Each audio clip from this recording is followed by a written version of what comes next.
apologetics, theology, prophecy, creation and evolution, intelligent design, marriage, family, child rearing, the millennial generation, trends in society, politics, economics, business, religious liberty, the Constitution, public policy, foreign policy, military policy, tensions in the Middle East, abortion, homosexuality, pornography, sexual ethics, media, technology, history, and America's godly heritage.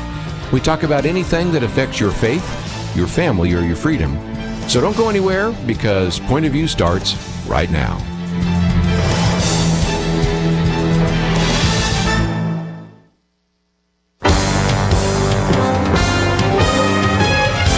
Across America, live, this is Point of View.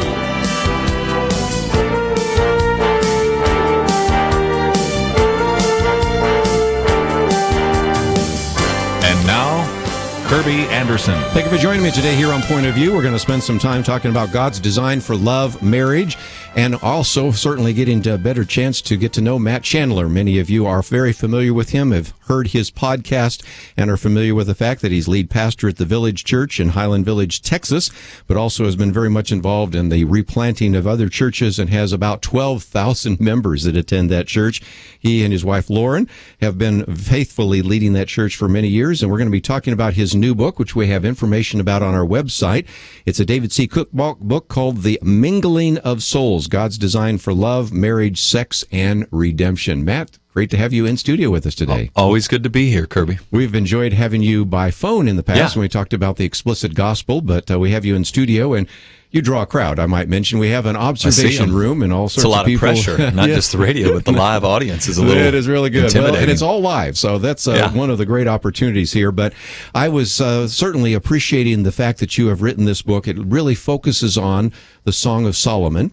And I was just thinking a few months ago, I had somebody that you know who has written on that as well, sitting in this particular chair, Tommy Nelson. I love Tommy. He's actually just a little north of me in the Metroplex. And you mentioned the fact that you've listened to him and benefited from him and have added quite a bit to that. So we're going to really spend some time getting into this issue of love, marriage, and sex.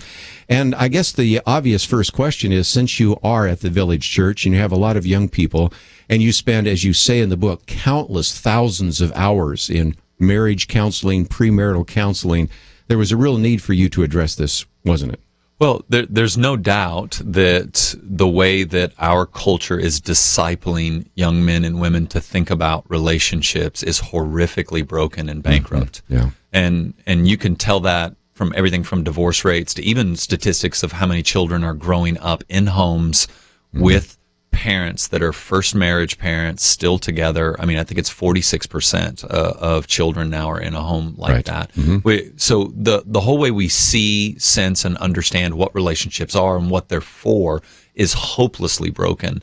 And so even those young men and women who have grown up in church have not been taught what the Word says about how to pursue, how to consider, and really what marriage is for. And since they don't have that information, all they have is what they know or what they've absorbed, unfortunately, from sitcoms, romantic comedies, and music. And that's led to a lot of heartbreak. And so I wanted to be able to put down in a succinct, kind of clear way, here's how we should be thinking about this, because this is how God designed it. And God's design is always more beautiful and always better for the human soul than the world's best ideas about this. And that's what I attempted to do in Mingling, and I hope it's helpful. Oh, very, very well written, and again, very practical, and good. You are such a relational person. I certainly and all of that comes through in the book.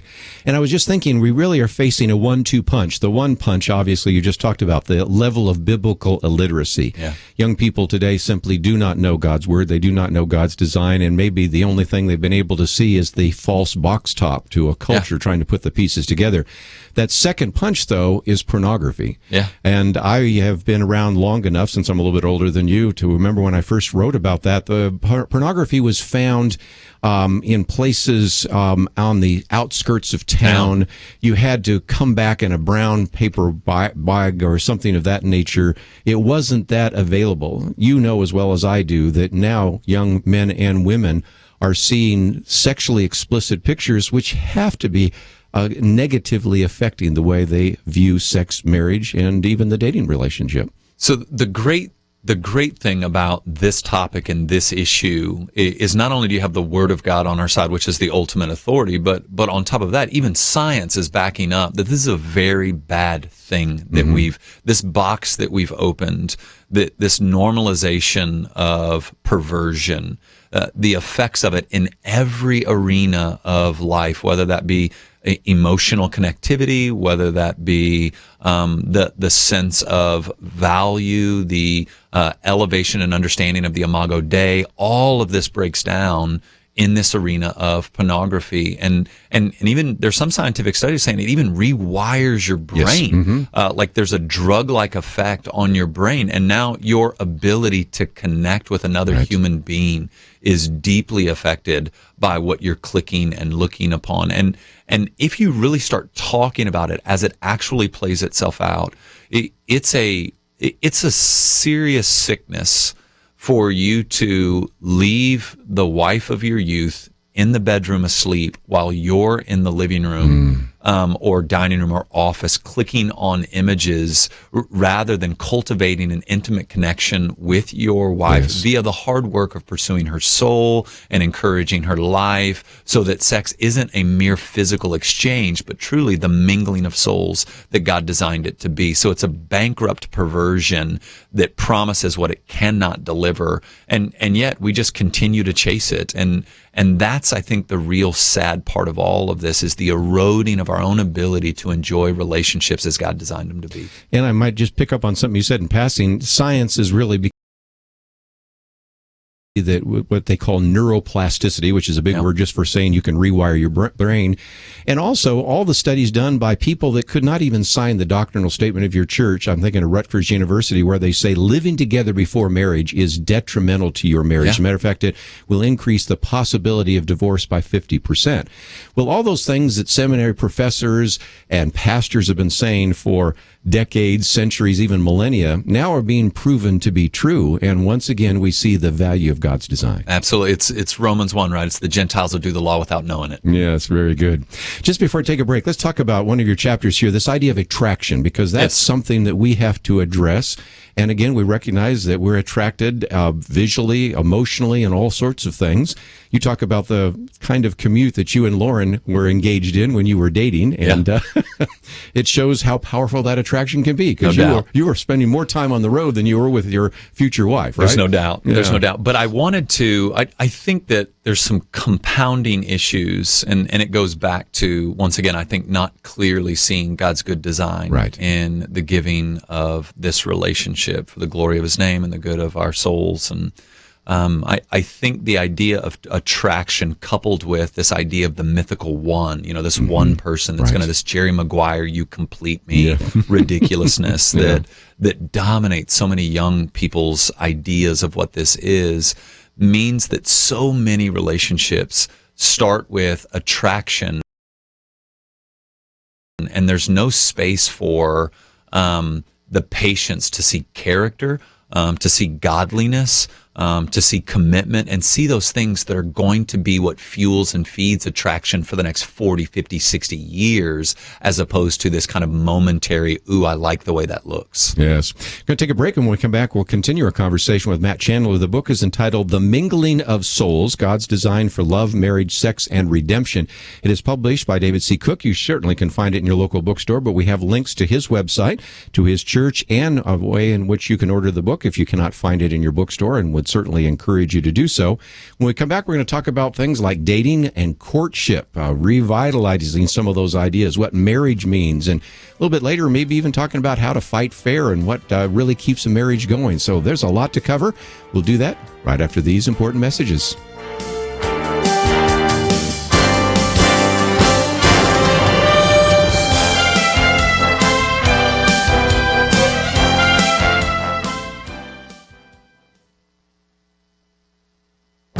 The Point of View Commentary with Kirby Anderson.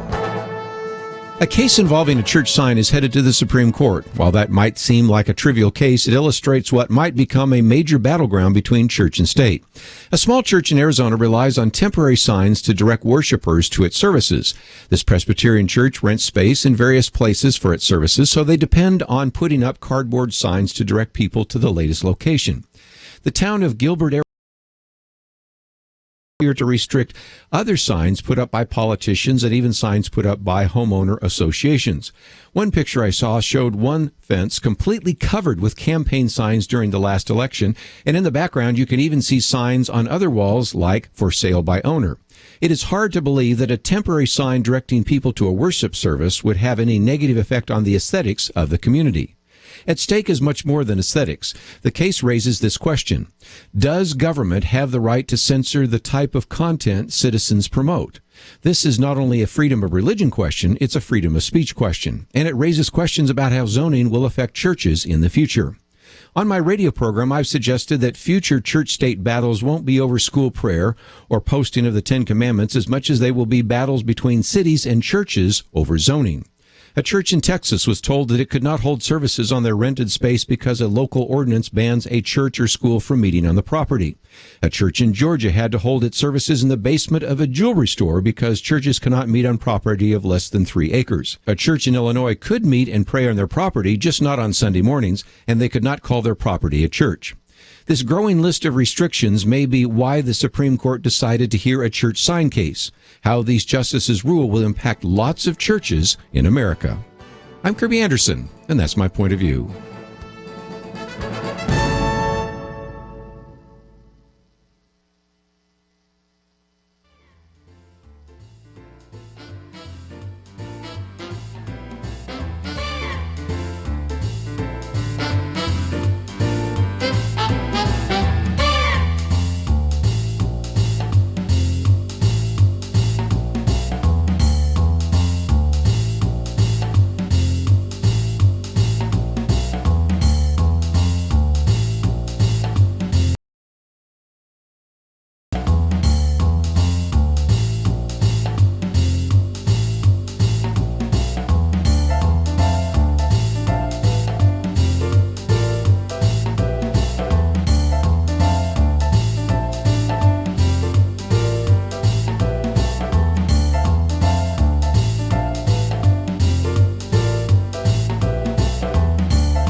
You're listening to Point of View, your listener-supported source for truth. Matt Chandler with us today as we talk about his book, The Mingling of Souls, God's Design for Love, Marriage, Sex, and Redemption. Let me encourage you to visit our website, pointofview.net. First of all, you'll see a link to Matt Chandler, also to his church, the Village Church, as well as we've put one of the book trailers up there, but there are other videos you can follow. And I would encourage you as an assignment to watch the videos, then click on that share button and put it on your Facebook page or send it to someone else so that we get more information out about this. And you will learn quite a bit today as we talk about the Song of Solomon, as we talk about marriage and family. Let's talk about dating for just a minute, because I mentioned that you and Lauren went through a long-distance relationship. I can relate to that. Mine required flying on an airplane. Yours driving long distances in West Texas. Yeah. That's it. But nevertheless, that is important. And you thought early on about what it would require to actually get to know her and her family. So talk that through, because it's something that is missing again in this sort of hookup culture that we have, isn't it? Yeah, it really is. I think there's, and I think I said it in the last segment, I think there's a failure to understand what we're actually doing. Right. And what relationships are for, and why God granted them to us, and their ultimate purpose. And since we don't really understand what they are, then we don't really know what we're pursuing. Men don't really know what to lead into. And then everything starts to unravel, because it just turns into what I want to get, and what's in it for me. And now all of a sudden you're talking about contract, not covenant, and you're in a mess. And so I pursued Lauren, saw in her growing godliness and a real desire to serve the Lord, and that I was extremely physically attracted to Lauren. She is a very beautiful woman. Sure. And yet I had been around enough at that point to know that for where God was leading me and what he was calling me into, physical attraction was great, but I was going to need something more there for that. And so the distance was really a gift from the Lord, because more than anything, I just got to know her heart and got to hear how she was growing in the Lord, because we were 5 hours by car away from each other for the whole first year.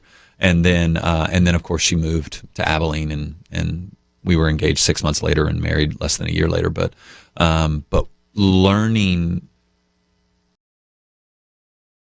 the Lord, really how she was navigating her friendships, how she was sharing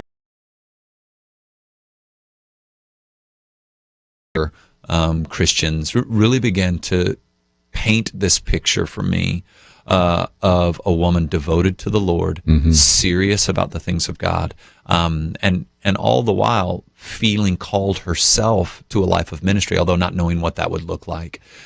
So that for me was the basis by which I started driving across Texas, not to just hang out with this really remarkably physically beautiful woman, but just I wanted to get close to this godly woman's zeal for the Lord, it really matched mine, and then we'd get together and we had this real shared common passion for the kingdom of God and making disciples and seeing people come to know the Lord, and then we fed off of each other's zeal in the Lord, and it wasn't without difficulty. In fact, I write in the book, and I've been very honest. Yes, I was going to get to that. The first 4 to 7 years of marriage were very difficult years for us, and we saw some hints of that while we were dating, but nothing that prepared us for what was to come. Well, we're talking about that even while you're in the dating relationship, Matt. There are people that are saying, well, that sounds like what I would like to have in a dating relationship, but I've made some mistakes. And I know you and Lauren have talked about that and talked about the importance of grace. Matter of fact, you even use a phrase that I've occasionally used about Martin Luther, sin boldly, the idea that grace really can cover that. So if you've blown it in the past in a dating relationship and didn't have a courtship relationship, there's still good news that you can begin again. Well, absolutely. When I started writing the book, I knew from pastoral experience that every one of these topics that Solomon touches on, from attraction to dating to courtship to engagement to wedding, that there was going to be a ton of regret as men and women read the book, and I did not want this book to be a drive-by guilting.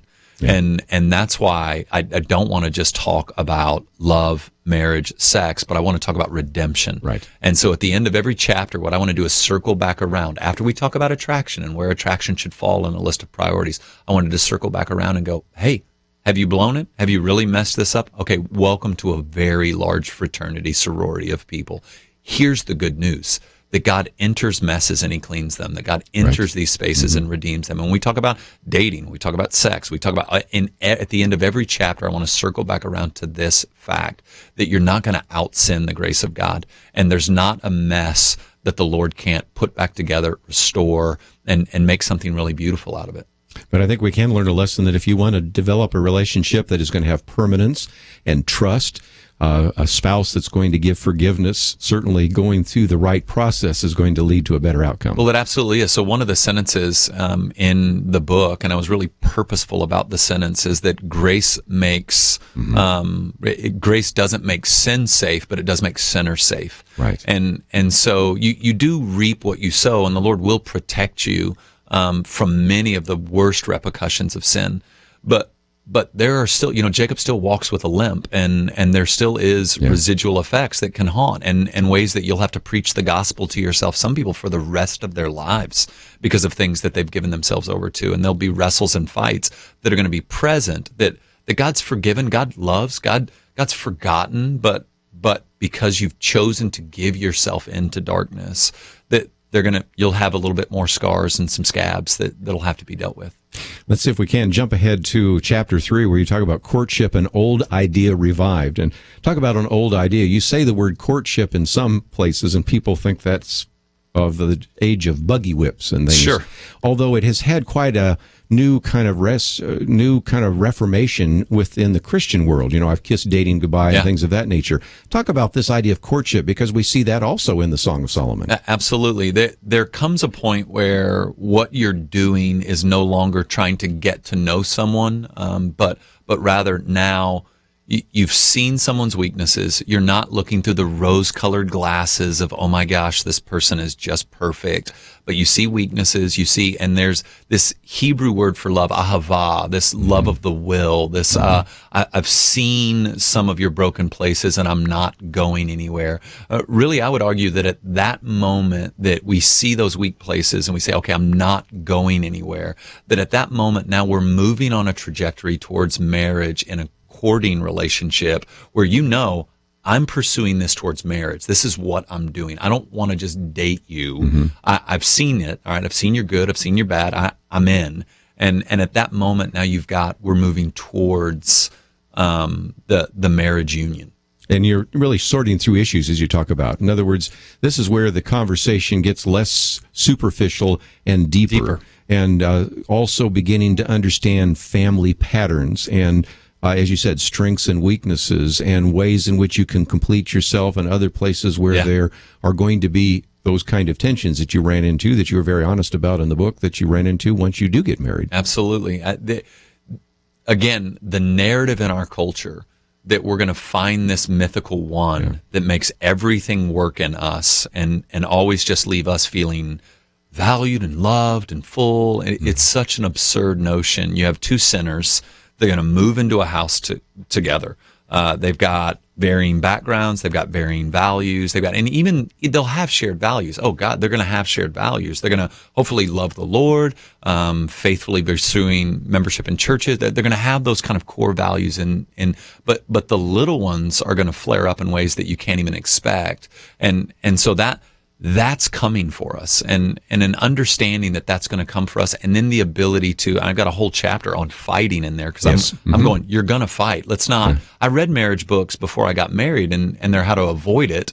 And I'm going, well, okay, let's try to avoid it. But what happens when it shows up? Because it's going to. How to fight fair. That's it. That's very good. We're going to take a break. When we come back, though, I want to get encourage some of you to find out a little bit more. We're going to talk about the fact that they have put together a small group starter kit on this. So if you find yourself saying, well, I'd like to study this, but I think this would be very good for my small group, for my church, for my Bible fellowship, my Sunday school class, we are going to talk about some of those resources. But also, let me open up the phones. Perhaps you have some comments or questions, as you've already had a chance to hear from Matt Chandler about his book, The Mingling of Souls. So we'll give you that opportunity.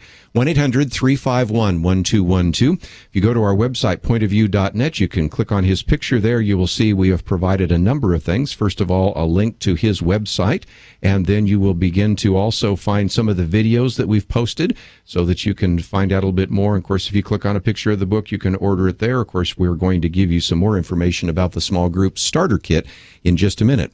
But let's take a break. If you'd like to join us today, 1-800-351-1212. The book is entitled The Mingling of Souls, God's Design for Love, Marriage, Sex, and Redemption. Over 200 pages, published by David C. Cook. Look for it in your local bookstore, or you can order it through us online. Either way. We'll take a break, come back with more right after this. You know, America is fast becoming a nation of perpetual children. One aspect of childhood is a relative lack of responsibility. Mom and dad are there to care for you, put food on the table, pay for clothes, your medical needs. Increasingly, people rely on government for these things, and throughout history, you'll find many regimes more than willing to play the role of daddy. But the cost is a loss of freedom. Daddy pays the bills, daddy makes the rules. Now, here's where you might stop nodding your head and get mad at me. You're listening to Point of View, which probably means it's helped you. Have you taken responsibility and supported what we do? Or are you leaving that to someone else? Large or small, make an investment in Point of View. Be one of the adults who stands with us. $20, $200, maybe $2,000. Pray about it and give. Call 1-800-227-1444. Click the Donate button at pointofview.net or mail a gift to Point of View, Box 30, Dallas, Texas 75221.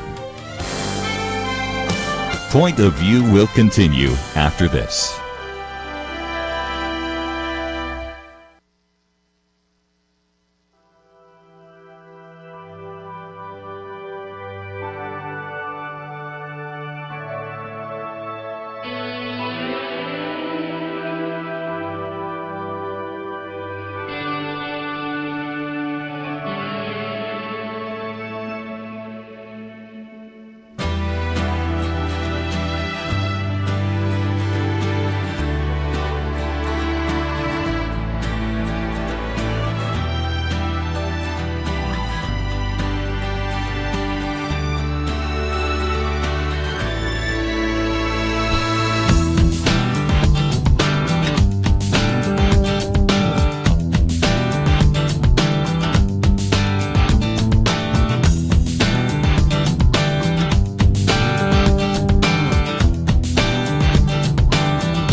You are listening to Point of View. The opinions expressed on Point of View do not necessarily reflect the views of the management or staff of this station. And now, here again is Kirby Anderson. Continue our conversation today with Matt Chandler, and if you'd like to join our conversation, 1-800-351-1212. Get to some of those phone calls in just a minute. The book is entitled The Mingling of Souls.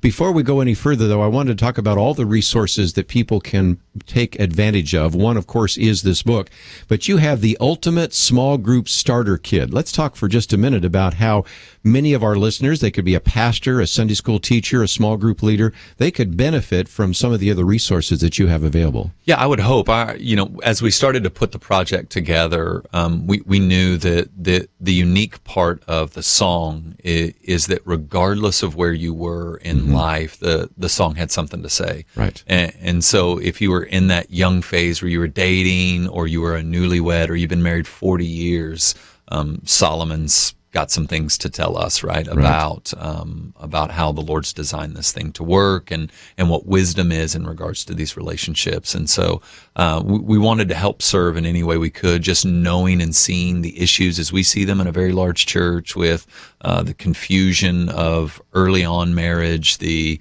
maybe the disenchantment of those who had been married 15 years, 20 years, feel like they've fallen out of love. We just saw the issues everywhere, and so we thought, let's do everything we can to equip and empower and strengthen people's understanding of what God's up to in this relationship. And so wrote the book, and then off of the book put together a small group curriculum that singles groups could go through, or young married classes could go through, or really, if I just honestly believe that if we could get our generations interacting with one another well, I think that'd be good. Everyone's going to be better for it. And so the people in a church that have been married 25 years and have already gone through all of it and all the stresses of raising children and all that, and are now just sitting around talking about the glory days, are definitely not helping the 28-year-old who has their first kid, who is only sleeping 2 hours a night and feels like life is never going to be different than it is. Right. And if we can get these men and women in the same room together, talking about the Word of God and sharing how they've applied that Word to their lives and how faithful God's been as they have, then the younger person is encouraged, the older person is used and wrung out by the Lord, and now everybody's doing what God has asked them to do in regards to older men engage younger men, older women engage younger women. Titus 2. Yeah, I read that somewhere. Yeah, I read that somewhere, Titus 2. Let's talk about this. Go to thehub.com, and again, there's a 30-minute teaching sessions by you. There's a study guide. There are all sorts of things. Of course, they can contact you at the Village Church as well and find that. So let me help you recognize that we're talking about more than just a book. We're talking about a whole curriculum if you wanted to put that together. And I just think you are right. We have so many young people today that need to be mentored. My challenge, Matt, has always been to try to get some of these old guys at my age to be mentors, because that was really what we need. And certainly the scriptures talk about that in Titus 2. So very good. We'll get to some phone calls in just a minute, but we've only gotten to maybe the wedding ceremony. You have a whole chapter here on wedding bells. And that's important too, because you have a whole generation saying, well, why do we need to get married? It's not that important. Or why do we need to get married in front of other people? Yeah. Why don't we just elope?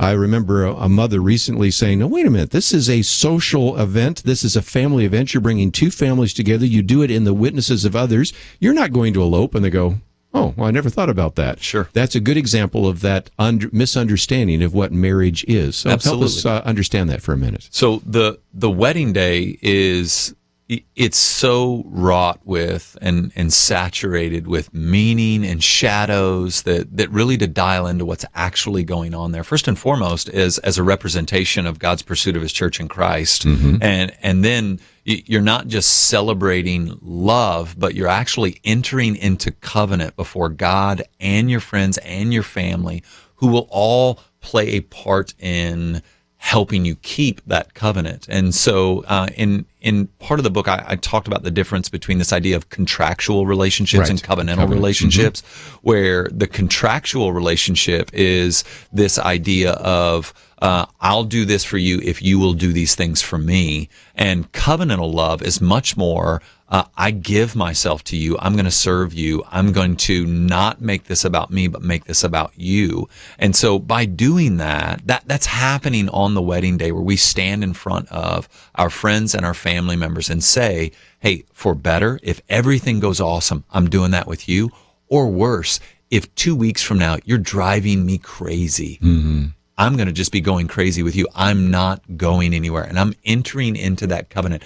It's very possible that one of us could get sick in the next couple of years, and I'm not going anywhere. And I'm saying that to you before God and before everyone who knows us and loves us. And so that's why there was this moment in the wedding ceremony for years. I think it's fallen out now, where you would literally ask the community, are you confident that they're serious about this covenant? Right. And, it's the speak now or forever hold your peace. It's this moment where you're asking the community to affirm that you've seen these two be serious about their relationship with the Lord, and you've seen them be serious about their relationship with one another. And so that the community is in glad celebration. And that's what you see in the wedding in the song is that Solomon's mother's excited about this. Like there's this excitement that, hey, they're going to be committed. They're going to give themselves to one another in a way that honors the Lord and helps them. And so that's why I think the ceremony itself is so important, because of all that's going on. There's something raging underneath all the flowers and candles and dresses and pomp and circumstance. There's God painting on the canvas of creation his pursuit of his bride and the purity of his bride and what Christ has done for us in the cross by now calling us the pure bride, where the doors swing open and there we are, spotless and blameless in his sight. And all of that is seen clearly if the one officiating the wedding will point to it in the ceremony. Wow. What a contrast between till death do us part and as long as love shall last. Yeah, the difference between commitment and covenant and a contract. Let's take some phone calls just along the way to certainly give you a chance to interact with some of our listeners. We'll start out in Georgia. Talk to Linda. What would you like to share with us today? Hi, blessings to you.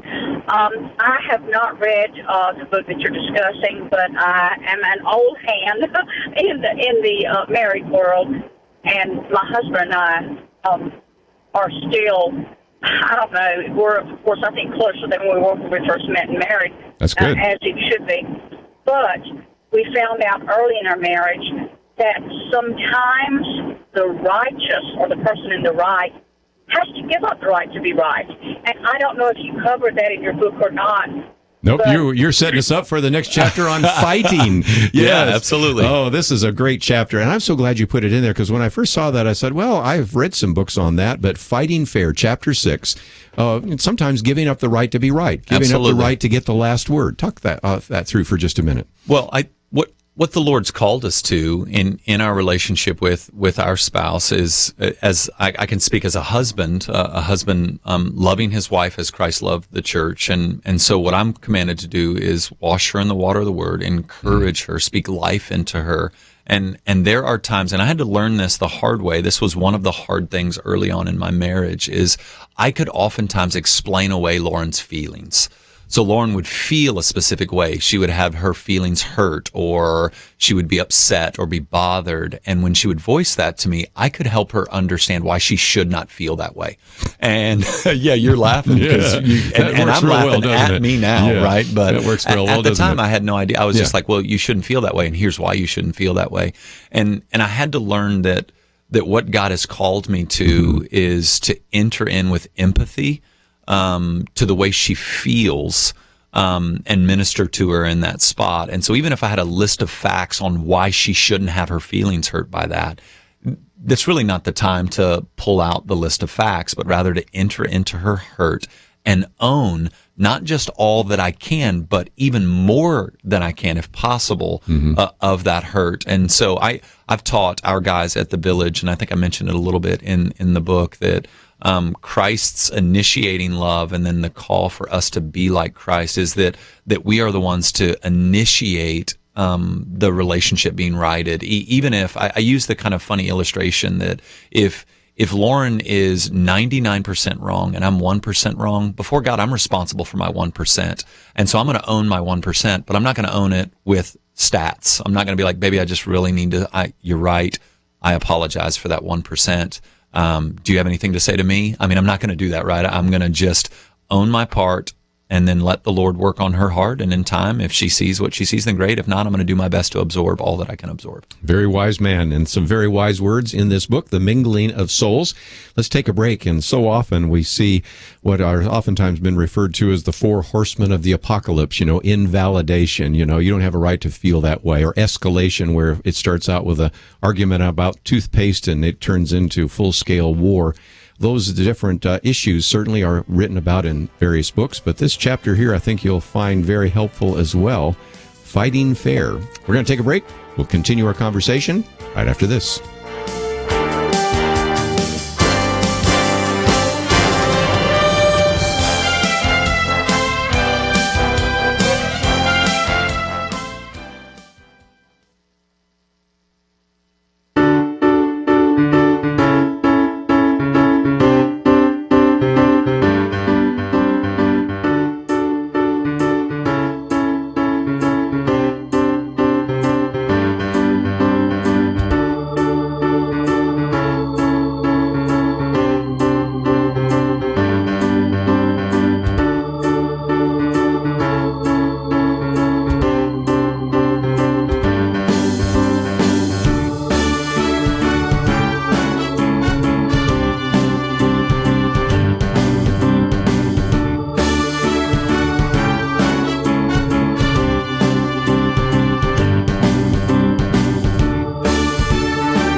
Now, back to Point of View, your listener-supported source for truth. Back for just a few more minutes. If you'd like to join our conversation, might take the phone calls in the second hour, 1-800-351-1212. Only have a few minutes left with Matt Chandler, and he has to head on to his next activity. But I do encourage people, if they go to our website, pointofview.net, you can click on the picture there, and it will take them to minglingofsouls.com, or just go to minglingofsouls.com. And there, of course, you can get the book. Of course, you can find it in your local bookstore. There's the trailer, which we've already posted. But each week, you also have questions. And the one that's up there, I had a chance to watch. Very well done. Is it okay to date in high school? And you and Lauren get up there, answer the questions. You're very vulnerable. I really appreciate that. Very practical, very biblical, but also very vulnerable. And I thought it was something very helpful. And if you're in ministry right now, you've got a lot of resources on that website that people can use. Yeah, one of the things we wanted to do is have a real honest conversation about this, but have in in that honest conversation, we didn't want it to be just honest about our strengths, but honest about our failures and shortcomings. And I've been blessed by God with a wife who first and foremost wants to please the Lord and doesn't feel as though she needs to project some image of being all together or project some image of our background being more than it was. And so in the questions that we answer, Lauren and I answered just ones that months ago, long before the book came out, I tweeted out any questions about dating, marriage, relationships that you'd like Lauren and I to answer, and we got a ton in. And so we just kind of created new questions that in really encompassed a whole lot of different questions. And then Lauren and I just got on and answered them. And so whether you should date when you're in high school, whether there's wisdom in that's the one that we posted this week. And we've posted, how we have fought historically, what made our marriage so difficult. All of that is on minglingofsouls.com now, and as well as a link to where you can purchase the book and other curriculum around it. But I think those videos are just quick and easy and super helpful, and even got a text message today from a guy who's going to teach his youth group tonight on dating, and just thought it was providential that we had rolled out that video this week and that he had stumbled across it. Let's talk about it again, because you have a lot of things that are great resources. One, of course, is the 30-minute teaching sessions and the study guide that goes with that. And so you have that, you have the book, you have the videos. Let me again give you all an assignment, that is to watch some of those videos and then click the share button. Put it on your Facebook page. Sure. It will start a conversation instantaneously. Maybe send it on to somebody that is thinking about dating or marriage or something like that. But I thought I'd also mention that you have the Mingling of Souls conference tour coming up. And so many of our listeners, since we broadcast all over the United States, might be in a town or a city where you're going to be. So they'll have a chance to meet you. And of course, you have a global webcast. So give me an understanding of all the things that are going to happen over the next couple of months. Well, we will, at the end of this month, it will start. I'll be heading to Chicago, and in Chicago, we'll do an evening where we'll just cover the book. I'll do 2 50-minute sessions, and we'll get together and we'll cover what it looks like in regards to attraction, dating, courtship, and then marriage, sex, fighting, keeping the marriage alive and hot and healthy. And then we'll just ask the Lord to move among us in those nights. And so hopeful for singles and college students and high school students and people who have been married 30 years to come join us and let the Word of God bear its weight on us. And so I might just mention people that are listening right now that are in Georgia, Illinois, Missouri, Texas, North Carolina, California, just to mention a few. Those are some opportunities. But again, you have this global webcast, and some people can host it, can't they? So let's talk about absolutely. So coming right up next to Valentine's Day, I'll be in Missouri, and we'll literally do a webinar, if you will, a webcast of that evening. So if you're interested in hosting that or holding something at your church and then just piping that in, maybe providing your own band or whatever, you can do that by going to gotothehub.com, or even you can follow the link on minglingofsouls.com, and it can let you know how you might host that. And again, our hope is simply to serve and come alongside. We've had the advantage of being a large church, of being a large young church, and we've got some ability to kind of give away and help and love and serve and walk alongside people, and want to do that and leverage our days here to come alongside what I just earnestly believe now is the number one felt need in our day and age, which is our relationships are broken, and those horizontal relationships go back to a vertical understanding of who God is and what He's done, and to be able to lay that in front of people regardless of station is a great privilege of mine. Been talking about the book, The Mingling of Souls. It's published by David C. Cook, and of course our guest is Matt Chandler.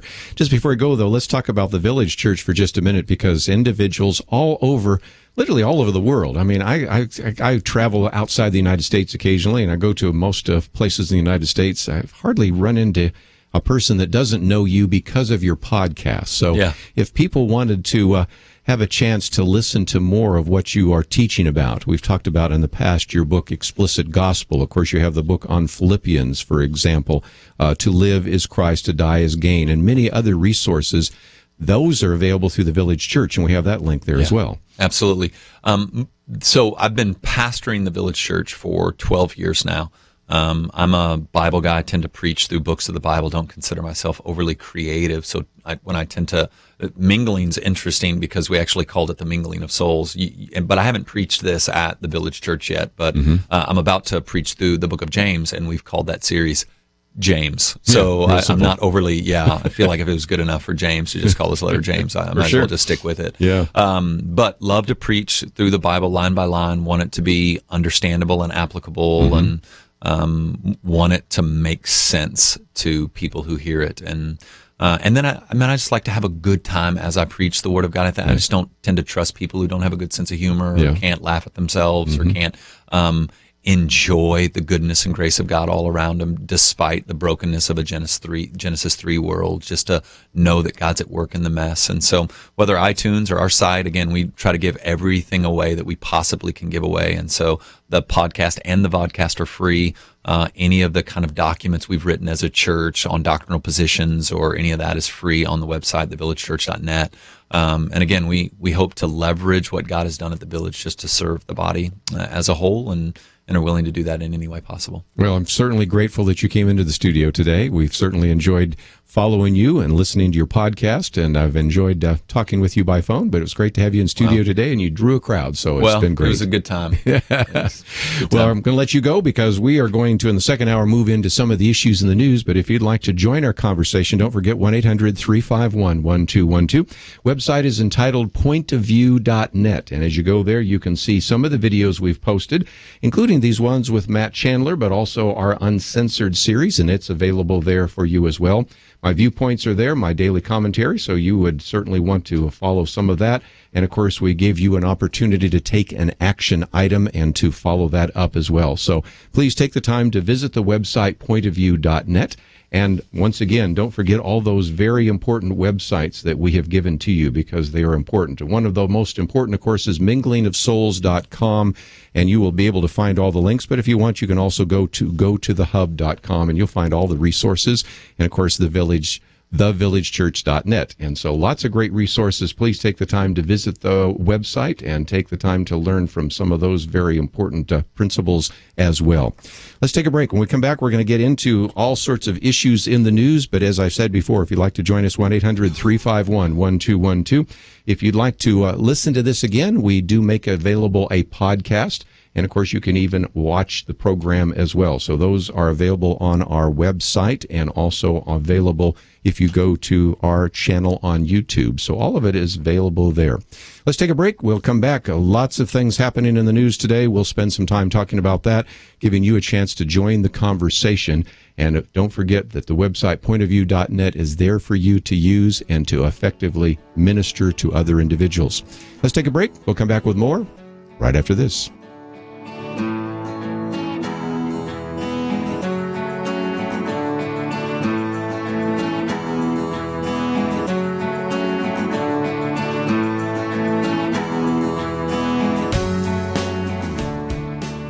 Joseph Farah, the founder of Internet news pioneer WorldNet Daily. Point of View is one of the first radio programs to give us alternative news, if you will, to ferret out those stories that the so-called mainstream media would never bring to people. For people who are really hungry for the real story, for real information, there is no parallel to Point of View. We have to recognize that this is unique programming that wouldn't be here without sacrificial support from listeners. Whatever people can give, no matter how small, I know it makes a big difference to the program. Click the Donate Now button at pointofview.net. Become a monthly partner. I want to hear from 16 listeners today. Join our monthly giving team at any level. Pointofview.net or by mail, Box 30, Dallas, Texas 75221. Box 30, Dallas 75221. Or call 1-800-227-1444. Point of View will continue after this.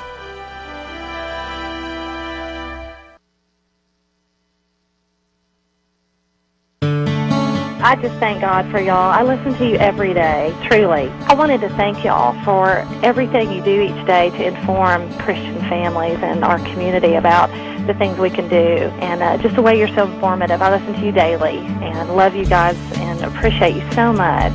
God bless you, Kirby, for keeping this show so on track and for the decades of wonderful help to this nation that Point of View has been. We're all big fans of your work, and we pray that God will just prosper it.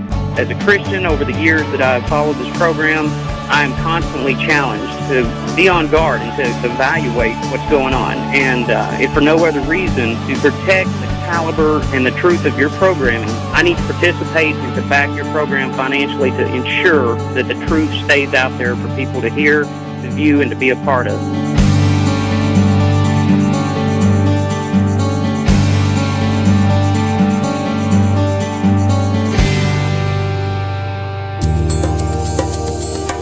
This is Point of View Radio.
Hi, this is Kirby Anderson. You know, each day we take on the tough issues and provide a biblical perspective to them. The topics we cover are wide-ranging: apologetics, theology, prophecy, creation and evolution, intelligent design, marriage, family, child-rearing, the millennial generation, trends in society, politics, economics, business, religious liberty, the Constitution, public policy, foreign policy, military policy, tensions in the Middle East, abortion, homosexuality, pornography, sexual ethics, media, technology, history, and America's godly heritage. We talk about anything that affects your faith, your family, or your freedom. So don't go anywhere, because Point of View continues right now.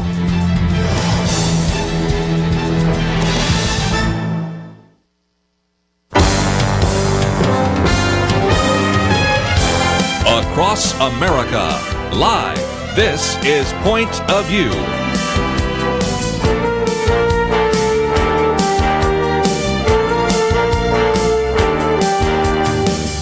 And now, Kirby Anderson. Second hour today, we're going to talk about what happened in France, Paris, France in particular. I've been holding that off long enough, but really wanted to focus some time and attention on this. One of our first articles that we posted on the website, pointofview.net, is a piece that talks about the fact that we have 12 dead in a terror attack there in Paris, and probably more to come given the shooting that has taken place. Mass gunmen shouting Allahu Akbar stormed the Paris offices of a newspaper that is a humor magazine and newspaper that does a lot of satire, killing 12 people, including the newspaper's editor, before escaping in a getaway car. Last time I heard, they were still at large. It was France's deadliest terror attack in living memory. The French Interior Minister said that security forces were hunting for the three gunmen after the noontime attack on the Weekly, whose caricatures of the Prophet Muhammad have frequently drawn condemnation from Muslims. As we've mentioned, 12 dead, 8 wounded, including 4 critically. We'll see what that happens as well. The French president called the slayings a terrorist attack without a doubt, and said several other attacks have been thwarted in France in recent weeks. There is, of course, no immediate claim of responsibility. They were clad in black with hoods and machine guns. And here's a point that I want to come back to in just a minute. Speaking flawless French, the attackers forced one of the cartoonists at this weekly at the door with her young daughter to open the door. The staff was in an editorial meeting, and the gunman headed straight for the newspaper's editor, known by a pen name of Sharb, killing him and his police bodyguard. And again, a police union spokesman on the scene. Minutes later, 2 men strolled out of a black car waiting below, calmly firing at a police officer, with one gunman shooting him in the head as he writhed on the ground. 10 journalists were killed and 2 police, and one of them assigned as the bodyguard of the editor. So they expected that there might be something that indeed might happen. And another arrived on the scene on a mountain bike. So again, they were avenging what was seen as blasphemy against the Holy Prophet Muhammad, and an illustration of the kind of tension that France will face time and time again. We're going to talk about the implications of that. Let me first of all read a piece that was done by Gary Bauer of American Values. He said, radical Islamists have slaughtered Westerners again, this time in the offices of the satirical magazine in Paris, France. The magazine, called Charlie Hebdo, was attacked by heavily armed black hooded men who reportedly yelled Islamist slogans as they killed 12 men. And as we just mentioned, those were 10 journalists and 2 police officers, and wounded many others. The brutality of the attack, Gary Bauer says, cannot be understated. The jihadists not only called out journalists and cartoonists by name in a clear attack on the freedom of expression that exists throughout the Western world, but now a disgusting video has emerged of a wounded police officer on the ground with his hands up being shot in the head. Gary Bauer goes on to say that today's attack in France follows a series of other radical Islamic incidents that took place before Christmas. In December, radical jihadists and Islamists intentionally drove cars into crowds of shoppers in various cities in France.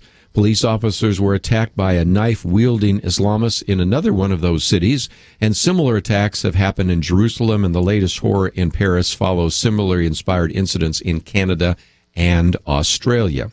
Western cultural and political leaders, Gary Bauer says, continue to push the myth that attacks like this by radical Islamists have nothing to do with Islam.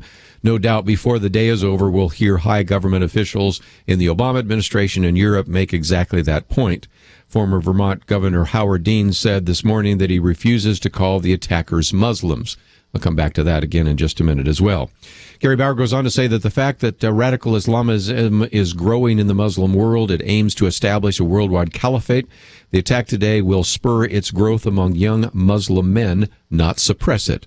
How obscene that European governments and the Obama administration continue bashing Israel while refusing to acknowledge the nature of the Islamic movement that it wants us all dead.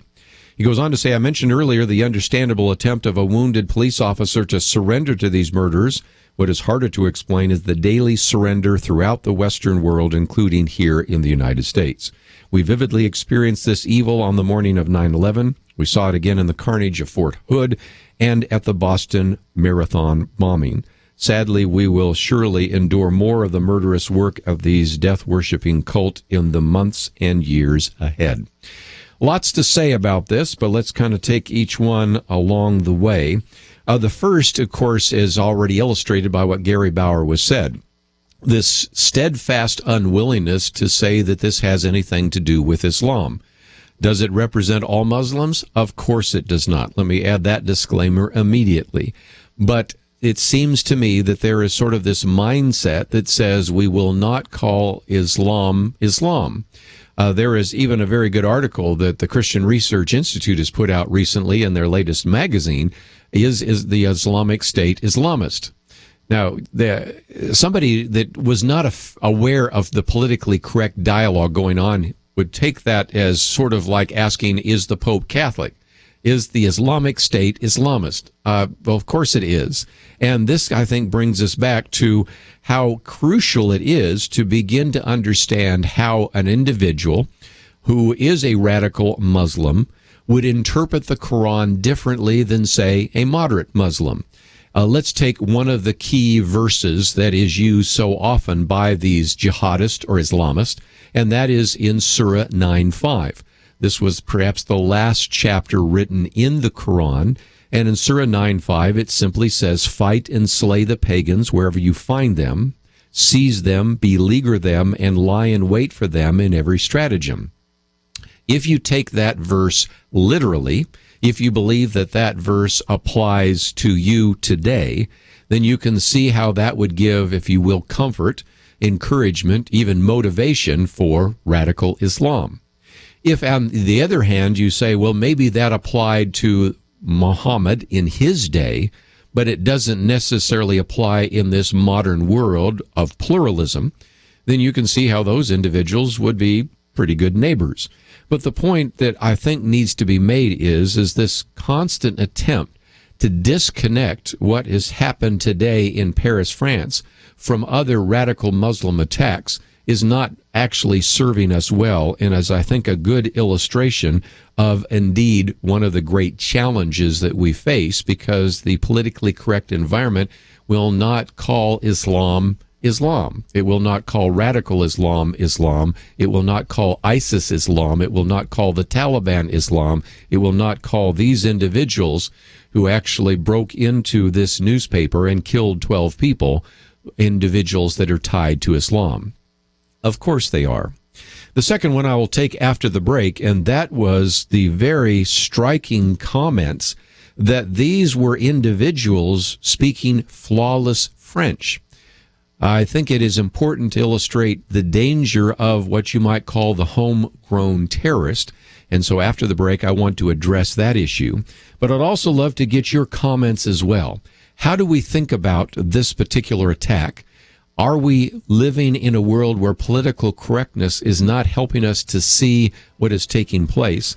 And what kind of threat will Europe and perhaps even the United States face in the future? Let's take a break. But if you'd like to join us, 1-800-351-1212. We'll be back right after this.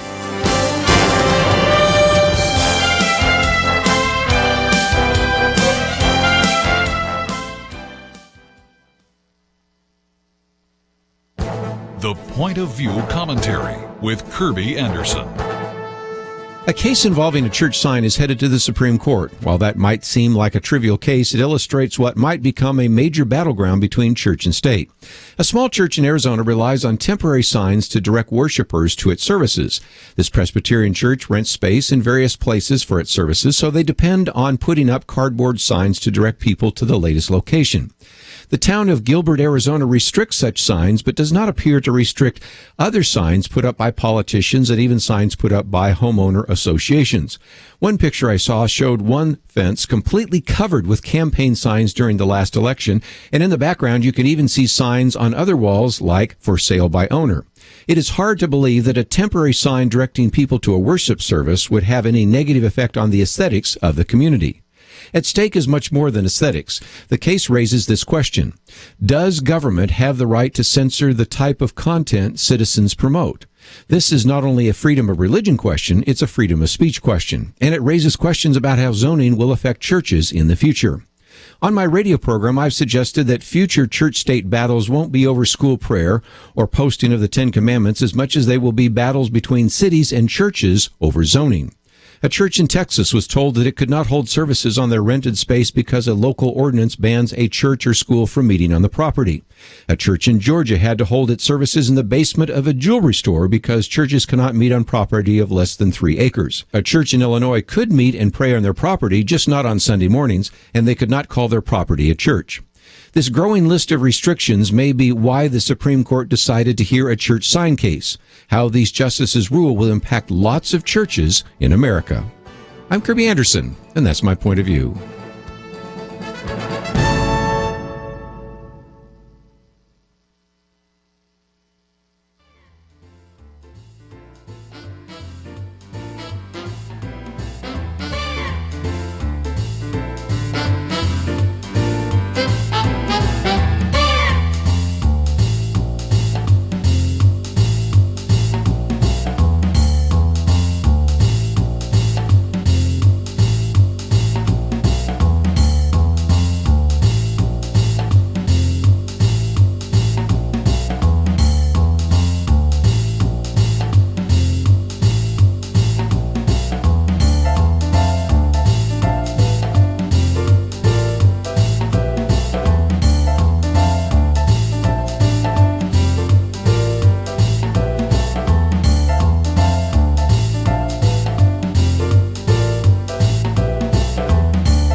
You're listening to Point of View, your listener-supported source for truth. Talking about the attack in Paris, and if you'd like to join us, 1-800-351-1212. Let's go first to North Carolina, listening on the Good News Network. Glenn, thank you for calling today.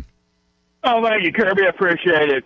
Just something I want to say that you just brought up is, with my job, I travel around the world. I have for the last 25 years, and I've been in several places in Israel where terrorists have blown up bombs and stuff, and I've seen the first-hand carnage, and I've said for years that I think our country has been richly blessed that they hasn't seen more of it, as porous as our borders are all, but I believe in the next 5 years you're going to see stuff like that happening every day in our country. I really believe, because our government does have a desire to slow it down or stop it. They just want to make a political ball of it and then throw it around between each other.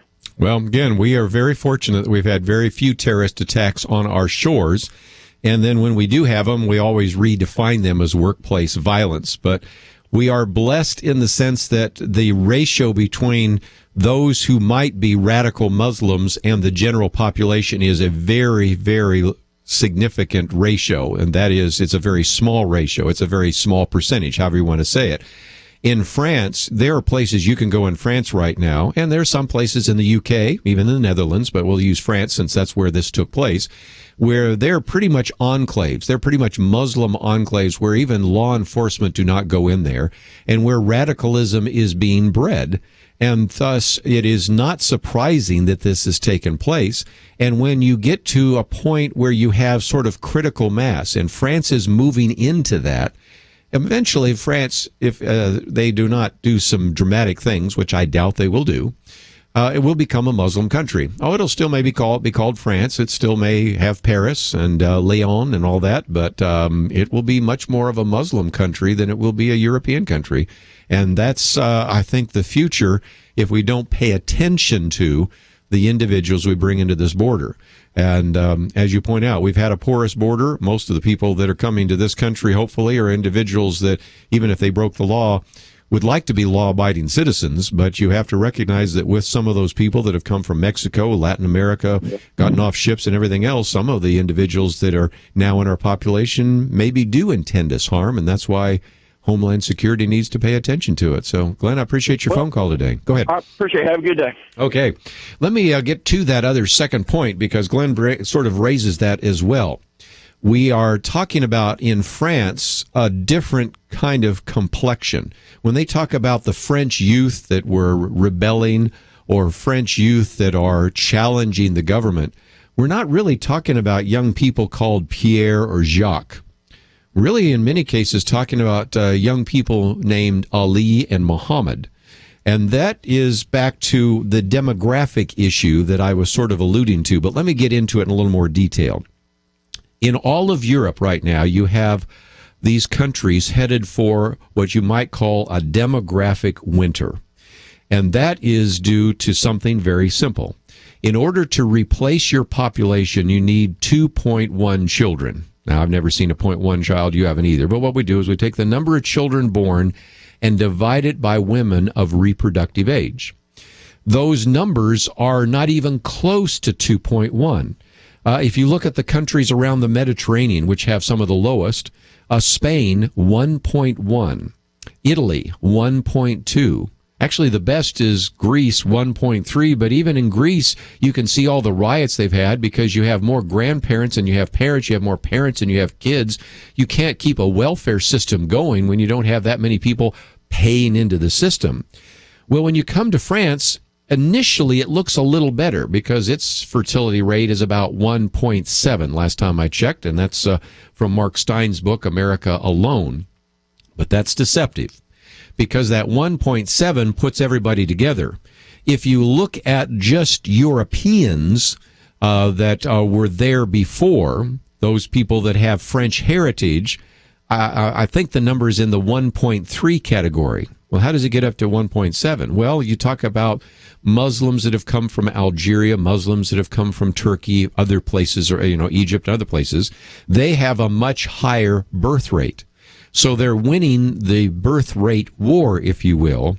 And so because of that, it doesn't take a whole lot of sophisticated mathematics to figure out that basically there is going to be a Muslim country called France in the future unless something changes.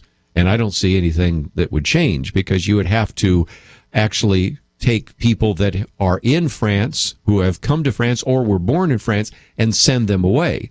And that brings me back to the point I made just a minute ago. Those that were shouting Allahu Akbar, most of the time they were speaking perfect French, because guess what? They're French. They've learned the French language. They are what you might call homegrown terrorists. And this is, I think, going to be a very significant challenge in the future. Individuals who are born in this country, many of them we don't know, but let's assume that some of them were born here or came here at a very early age, so they speak very good French. And as a result, they're going to be much more difficult to find, and they're becoming radicalized in part by the internet. We're already seeing some of the comments being made right now about the lone wolf terrorists. We've had some of those in the United States. And they always say, well, they're not connected to ISIS. No, they didn't go over to ISIS. They didn't go through ISIS school. They didn't get an ISIS diploma or an ISIS certificate. No, they didn't. but they have been influenced by ISIS, and this, of course, is one of the great challenges we face today. And so, again, we have to do something, if we can, to sort of wake up the leadership in America, even the intellectual elite, and help them understand that political correctness is killing us, not just, emotionally and nationally, but even possibly physically as well. And we've gotten to, I hope, a turning point when you have people like Bill Maher talking about this. I did a commentary back in September, and I said even in the commentary, you won't probably hear me say too many positive things about atheist Bill Maher. As a matter of fact, you look at some of my other commentaries, I've actually been fairly critical of some of the things he said. That being said, though, the example that I used was when he was on the Charlie Rose show, and since then he's been on his own program, really making the case of how dangerous Islam was. Well, in the Charlie Rose show, or in the Ben Affleck response to him in Bill Maher's show, doesn't make any difference, they all say, well, no, all religions are that way. And he would not take that for a moment. Bill Maher went back and said, no, wait a minute. Vast numbers of Christians do not believe that if you leave the Christian religion, you should be killed for it. Vast numbers of Christians do not treat women as second-class citizens. Vast numbers of Christians do not believe that if you draw a picture of Jesus Christ, you should be killed for it. By contrast, radical Muslims believe indeed you should be killed. Matter of fact, he went on to quote a poll in Egypt, a Pew poll, which found that nearly all of the Egyptians that they interviewed who were Muslims, 88%, thought that death was an appropriate punishment for leaving the Muslim religion. And again, a very high percentage agree with the idea that anybody that would be accused of blasphemy against the Holy Prophet Muhammad should be killed. And that is exactly, of course, what has happened today in Paris, France. So again, he even went on to say this issue of the outrage when ISIS is beheading people, but he also pointed out that there were 19 people beheaded in Saudi Arabia, most of them for nonviolent crimes, some of them for being homosexual or all sorts of things. And he says, in Mecca, non-Muslims aren't even allowed to be in the holy part of the city. You don't have that with other religions. And he went on to say, if they were beheading people in Vatican City, which is equivalent to Mecca, don't you think there would be a bigger outcry? And so the relationship that we have right now with radical Islam, this unwillingness to really focus on the potential danger, I think is hurting us as well. So let's take a break. We come back, I want to spend a little more time talking about how to think about this from a biblical point of view, but especially how do we really understand some of these verses in the Quran? How do we think about this from a Christian point of view, and what's an appropriate response? So let's take some more phone calls. 1-800-351-1212. Love to get your comments about what has happened today in Paris, France, and what you think we should do as we begin to address this issue of Islam in this country. So if you'd like to join our conversation, 1-800-351-1212. We've posted an article about this shooting, and we also have some other articles, which I might get to a little bit later in this second hour, but I wanted to give you a chance to air your opinions, your thoughts, your concerns on the air. 1-800-351-1212. The website is pointofview.net. We have lots of videos that we have posted, including the one that we put up on the first hour from Matt Chandler as we talked about his book, The Mingling of Souls, God's Design for Love, Sex, Marriage, and Redemption. We've moved on now to the subject of Islam and radical Islam, so if you'd like to join us, give us a call, 1-800-351-1212. We'll take those calls right after this. America's fast becoming a nation of perpetual children. One aspect of childhood is a relative lack of responsibility. Mom and dad are there to care for you, put food on the table, pay for clothes, your medical needs. Increasingly, people rely on government for these things, and throughout history, you'll find many regimes more than willing to play the role of daddy. But the cost is a loss of freedom. Daddy pays the bills, daddy makes the rules. Now, here's where you might stop nodding your head and get mad at me. You're listening to Point of View, which probably means it's helped you. Have you taken responsibility and supported what we do? Or are you leaving that to someone else? Large or small, make an investment in Point of View. Be one of the adults who stands with us. $20, $200, maybe $2,000. Pray about it and give. Call 1-800-227-1444. Click the donate button at pointofview.net or mail a gift to Point of View, Box 30, Dallas, Texas 75221. Point of View will continue after this.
You are listening to Point of View. The opinions expressed on Point of View do not necessarily reflect the views of the management or staff of this station. And now, here again is Kirby Anderson. Final half hour, if you'd like to join us, 1-800-351-1212, talking about Islam. We'll get some of your phone calls in just a minute. But I thought I'd put one more thing on the table. This comes from my book, A Biblical Point of View on Islam. And we've been making that book available to you for many years. And you might remember that, and it's important to keep in mind that I wrote this particular section I'm going to read from my book back when President Bush was in office, not President Obama. So in some respects, this has been around for some time. But I asked the question, is Islam a religion of peace? And I say one politically correct phrase we often hear is Islam is a religion of peace. While it is true that many Muslims are peace-loving, it is also true, is it also true that Islam is a religion of peace? And I say to answer that question, it is important to understand the meaning of jihad. Although some Muslims understand jihad to be merely intellectual and philosophical, the usual translation of jihad involves a holy war, and this has been the traditional interpretation since the time of Muhammad. Jihad is waged on the battlefield, and I quote from Surah 47. Surahs, by the way, are chapters in the Quran. Surah 47:4. When you meet the unbelievers in the battlefield, strike off their heads, and when you have laid them low, bind your captives firmly. I already quoted a minute ago, but let me quote again, Surah 9:5. Fight and slay the pagans wherever you find them, seize them, beleaguer them, lie in wait for them in every stratagem. I go on to give you a couple of other verses from Surah 2, for example. Fight in the cause of Allah those who fight you, and slay them wherever you catch them, and fight them on until there is no more tumult or oppression. There prevail justice and faith in Allah. Or Surah 3. Soon shall we cast terror in the hearts of the unbelievers, for they that join companions with Allah, for they had no authority. Their abode will be in the fire, and evil is the home of the wrongdoers. Or another one in Surah 9, 123. O ye believe, fight the unbelievers who gird you about, and let them find firmness in you, and know that Allah is with you who fear him. And in there, I actually quote from one of the interviews we did years ago with Robert Spencer, who's been on our program more recently. And he says, when you come to chapter 9, which is the last chapter of the Quran chronologically, you get these verses that enjoin warfare against unbelievers and single out the people of the book. Those would be the Jews and the Christians primarily, as being the people that Muslims must war against. This is according to the great Quranic commentator and others whose work are still influential in the Islamic world. The Quran's last word on jihad and the last word on the relationship of Muslims to non-Muslims. And in the commentary in the Quran, which is the mainstream and widely read commentary today, says that the 9th chapter, and particularly the verse of the sword, Surah 9:5, which says, slay the unbelievers wherever you find them, abrogates every peace treaty in the Quran and leaves war its last word. And on that basis, Muslims have waged war for centuries since then.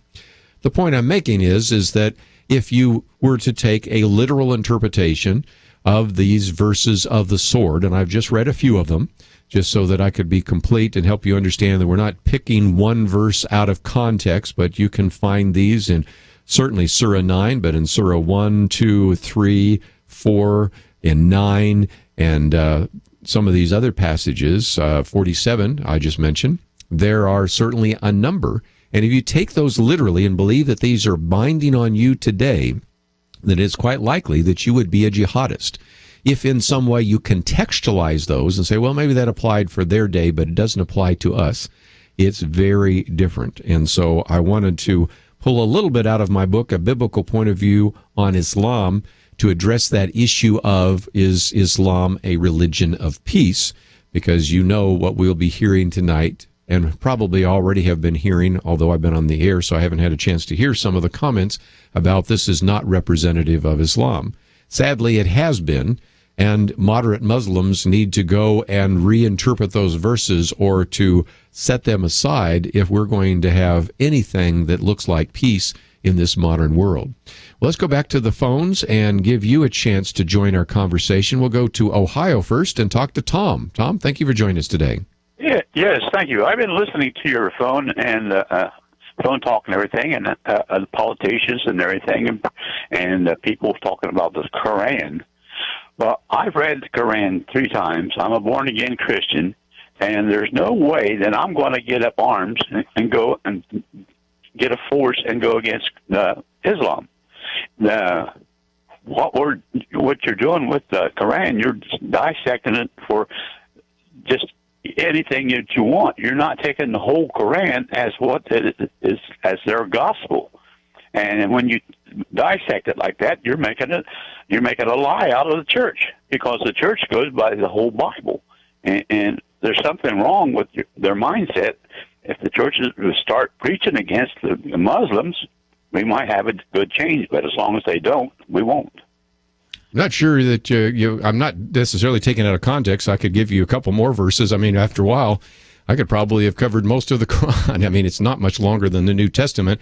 And again, I would give anybody the opportunity to read the Quran. I wouldn't use it for your morning quiet time, but read, I've suggested before, people just read Surah 9. Just read one whole chapter, one whole surah of the Quran, and see if you agree or disagree. I think what you would find very quickly is a very significant number of times this idea of jihad shows up. And of course, the point is not necessarily even what I think about it or what you think about it. What's really more important is what individuals who have committed these kinds of acts think about it. And that is, I think, the more important issue. How have they, those radical Muslims, interpreted that, and how has that given them encouragement and empowered them to go and actually commit these kinds of heinous acts? So certainly that's another aspect of that, which is perhaps more important. Almost isn't important what you and I think about it, but it's very important what individuals who are doing these things and fighting these wars and engaged in the war of terrorism are thinking about some of these verses. But let's go back to the phones, give a few more of you a chance to make some comments. Rusty in South Carolina, thank you for calling today. Appreciate your time here. I don't know where that fellow was coming from when comparing the Quran to the Word of God, but I don't know what he's smoking, but he's reading the wrong book. That's all I can say. The comment I wanted to make was this. Nowhere does the Word of God ask us to go out with these different religions and start killing these people. It just doesn't say that. And we would not be in the situation we're in now worldwide if it were not for this one particular religion that has an ideology that just smells from Jump Street. And their idea of the hereafter is just totally way out in left field. Now, in our country, you talked about France. You're absolutely correct. If they don't do something drastically, they've got a very serious problem. They've got a very serious problem now, and you're right. I don't think they will do anything. But with this country here, we have had radical religions in our country, professing Christian religions that were against the standards and norm of the average person, and we've done something about it. But yet we take this one particular religion and we keep bringing these people in here. Saudi Arabia has spent millions of dollars building mosques in this country, and before it's over, and of course our Father knows a lot better than I do. I'm sitting here shooting my mouth off, and my Father knows exactly what's going to happen. But we're looking at the very same consequences, and it's only going to get worse and worse and worse. Well, and again, I think let me just before we take a break here, talk about the fact that a lot of that Saudi money has actually been used to build those mosques. And as we have had various experts on the program, and I'm thinking of Steve Epperson and certainly thinking of a couple of others that have been involved in some of these conversations and have gone into these various mosques or sent surrogates into these mosques, we have found that many times the messages that are given on Friday should be of some concern.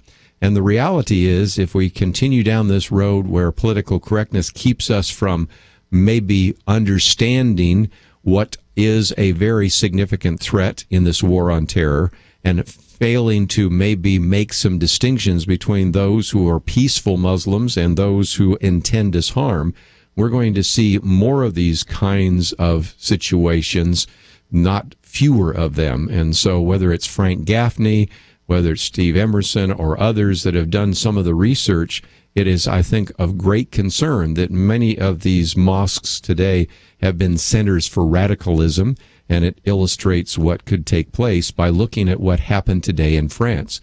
And this is not due to our military policy or domestic policy. This is due to one simple argument that these radical Muslims are making. If you do anything to defame the image of Muhammad, you deserve death. And that's what we've seen today in France. We'll be right back.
Now, back to Point of View, your listener-supported source for truth. Back for a few more minutes. Let's take another phone call. We'll go to Missouri, KNEO. Bill, thank you for calling today. What would you like to say? Well, how are you doing, Mr. Aronson? I just want to make a comment about the gentleman who called earlier, said he read the Quran, and evidently he thinks it's a religion of peace. If you really read the Quran, you will find that there's a practice mentioned called taqiyya or hitma. Right. And it's where you're supposed to be friendly to the infidel, do business with the infidel, but when their back's turned or they're not watching, plunge a knife in their back. Right. And it just brings me to question why there are so many Muslim doctors and hospitals in the United States. It's something to think about. I mean, I'll just leave it to the listener to figure it out for themselves. But they're definitely, this gentleman was definitely wrong about the Quran and Islam not being violent. Jesus never asked me to shed anybody else's blood for salvation. He gave up his own. Well said. Let me come back to that because I kind of skipped over it, but it's worth mentioning, and I said it in passing when I read that piece from Robert Spencer, but let me help us understand that there are rules for interpretation of the Quran, just as there are rules for interpretation of the Bible. And one of those key words is abrogation. That is, later revelation can abrogate or set aside or nullify previous ones. So that's why it was important for Robert Spencer to point out that Surah 9 is the last chapter. It's not put in chronological order. Our Bible is sort of in a chronological order, but the Quran, really pretty much you have the larger surahs at the beginning, the shorter ones at the end, with the exception of Surah 1. And you don't need to go into all the detail, but the point is the later revelations abrogate or invalidate the previous ones. Now, that being said, can I open up my Quran, and I've got multiple copies and English translations of it, and find verses of peace? Yes, you can. As a matter of fact, here's the key. When Muhammad was a prophet in Mecca, he talked about peace. But when he was then in Medina, what later came to be known as Medina, the oasis in the north, and he was now a warrior, he talked about war. So the later prophecies, the later statements by Muhammad abrogate the earlier ones. So yes, a person that does not maybe understand the way in which a typical Muslim would interpret, or the way an imam would interpret and begin to explain the Quran, would say, well, there's all sorts of verses talking about peace. True. Don't disagree with that. But the bottom line is that the last surahs, and in particular Surah 9, the one I've been quoting from most often here today, is the last surah. It is the last, quote, revelation, the last admonition from Muhammad, and those abrogate the previous ones. So there, I think, is another part of that. Of course, Bill's also talking about the fact that the deception is something that is allowed in Islam. So some very important points I put on the table here for you today. And if you want to get a copy of my book, A Biblical Point of View on Islam, we certainly make it available. But there are other resources out there as well to help you understand what is taking place. Just before we go, I thought I would mention just briefly what we were going to talk about today, and it was sort of interrupted by the attack in Paris, and that is we now have Congress in session. And over the last couple of days, if you have not had a chance to read them or hear them, go to our section pointofview.net and click on Viewpoints, because on Monday I set forth what I think is going to be the agenda for Congress. And then on Tuesday, I set forth what I think should be some additional items on the agenda.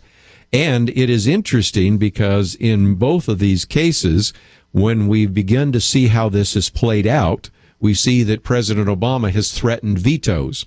The first thing that I'm almost sure that you're going to see Congress do, and they're moving to do this right now, is to actually have a bill that would approve construction of the Keystone XL oil pipeline. As you know, there weren't enough votes in the Senate in November to end the filibuster, but now, of course, you have newly inducted Senate Majority Leader Mitch McConnell. We will have the votes this time, so it will pass the House, most likely. It will pass the Senate, most likely. And then the president has threatened a veto. Does that mean Congress should not do so? No, I think that's all the more reason for Congress to do so. If indeed that bill lands on his desk and he does not sign it, then he will have to explain to the American people why something that is very popular, significantly popular, is something he's going to veto. And I've suggested before, the best thing Congress can do is pass some of these really popular pieces of legislation, and maybe even send out in press releases the percentage of Americans that, for example, support the construction of the Keystone XL oil pipeline, the jobs it would create, the infrastructure it would establish, the very good things it would do for the American workers and for the American economy. The other one that I suggested is that very early on there is going to be a vote on the Affordable Care Act, and we know what will happen. The House will pass it this time. Maybe the Senate will pass it, and of course the president will veto it. Well, then they wanted to go back and do some kinds of small changes, at least to take out some of the most onerous parts of the Affordable Care Act, known as Obamacare. One of those is to actually remove the medical device tax I think that has real possibilities simply because some of those companies that produce these medical devices are in states, for example, like California, Massachusetts, Illinois, traditionally blue states where you have Democratic senators. So that is one. But then the other they were talking about is to actually define full-time employment as 40 hours rather than 30 hours. Because what is happening right now is, you might be aware, some of these various companies that cannot or will not, whatever it might be, provide health insurance for all of their people, or are really being strapped with the costs, will do what they can to reduce those costs. And one of those is to cut back people to only 30 hours of work instead of 40 hours of work. Changing it to 40 hours of work would then cause those companies to consider keeping those people on. And in some respects, you can see how this particular provision in the Affordable Care Act is actually leading to job loss or the decrease in the number of hours that people work. Again, today the president announced that he would veto it. Once I think various members of Congress can explain what that would do and how that would help jobs and how that would help Americans, again, it would force the president to have to explain why he would veto. And there's one more point I thought I would make just before we run out of time, and that is presidents threaten vetoes all the time. They don't always veto the legislation. You have to remember that before the Republican Congress and the Democratic president, Bill Clinton, passed welfare reform, he indeed did veto it, but eventually he decided to sign it. So there is something to be said about sometimes being persistent enough to eventually either wear the president out or to see public opinion swing so dramatically that even if the president was going to veto the legislation, even if he, or in the future she, vetoes legislation, to force the hand of the president to eventually sign it. So these are going to be the ongoing battles between Congress and the president, and we will spend more time in the next couple of days when we have time to cover that. It was something we were going to cover today, but because of the attack in Paris, I thought it was good to spend a little bit of time talking about Islam. Just before we run out of time, let me mention that if you were not with us in the first hour, we had Matt Chandler with us, and this is a book that I would certainly recommend you find out more about, The Mingling of Souls, God's Design for Love, Sex, Marriage, and Redemption. If you'd like to hear the individual interview, you can go to the podcast and listen to it.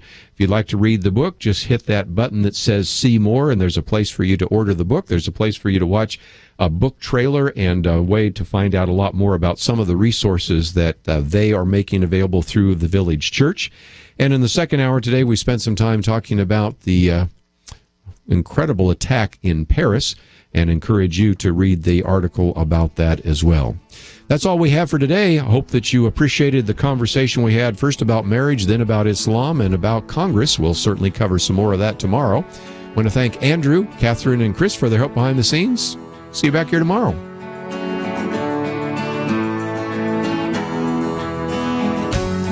The Point of View radio talk show is broadcast 2 hours each day, but you can keep up with us 24 hours a day using your phone, your tablet, your laptop, or your desktop. Learn about current and upcoming guests by liking us on Facebook. There you'll also be among the first to see our new videos, Uncensored, a series highlighting issues impacting this generation and the next. Also, follow us on Twitter. Our handle is @PointOfViewRTS. That stands for Point of View Radio Talk Show, @PointOfViewRTS. Learn, interact, make a difference with Point of View using new media. And here's one way you can make a big difference. Help us increase our reach by spreading the word among your friends. Share a Facebook post. Tag us in a tweet. With enough joining us to plant seeds, we'll see a tremendous harvest. Come on, it only takes a minute.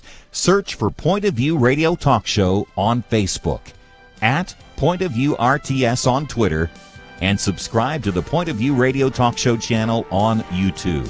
Together, let's go viral.